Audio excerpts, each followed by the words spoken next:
There is a moment, right when someone starts getting close, where something in you quietly shifts. You go a little colder. You take a little longer to respond. You stop sharing the things you were sharing before, and you tell yourself you are protecting yourself. But here is what is actually happening, and I need you to really hear this. You are not just protecting yourself.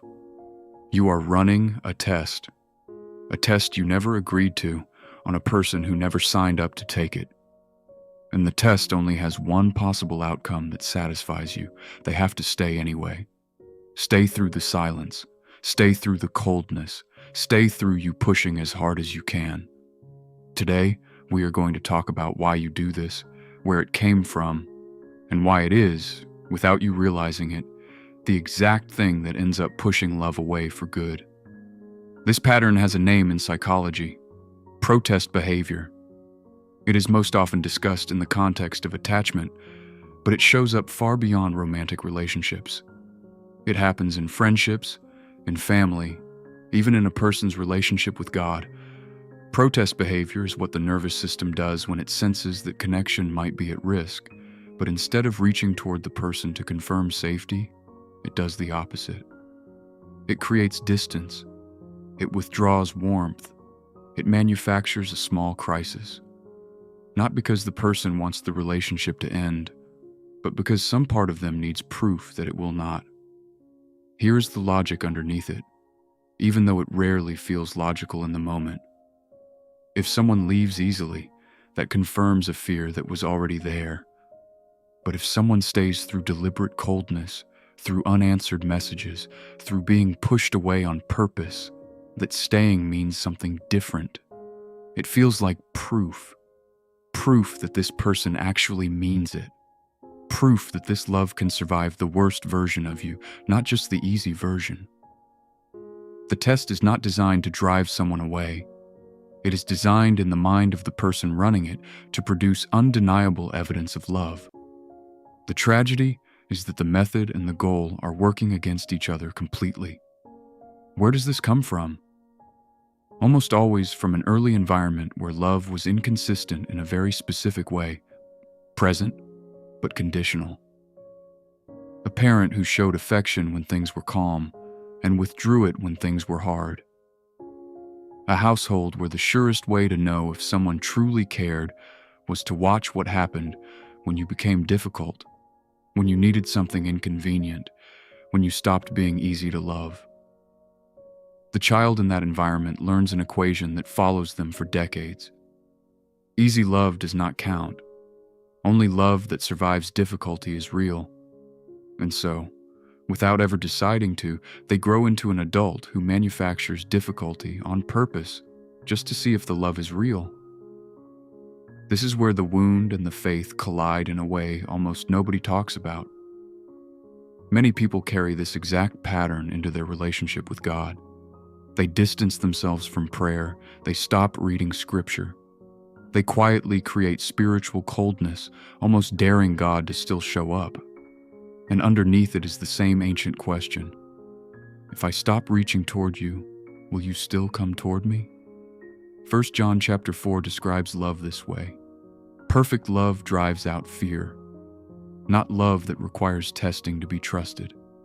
Love that is already secure enough that no test is needed. The kind of love the eternally testing heart has never actually experienced and therefore cannot yet believe exists. So what does this look like in real life, day to day? It rarely looks as obvious as a deliberate test. It looks like going quiet right after a good conversation, just to see if they will notice and reach out first. It looks like picking a small fight, not because the issue actually matters, but because some part of you needs to know the relationship can survive conflict. It looks like withholding affection, right? When someone finally starts opening up to you, because their openness feels like a risk you did not agree to take. It looks like assuming the worst about someone's delayed reply, building an entire story of abandonment out of 45 minutes of silence. And here's the part that makes this so painful.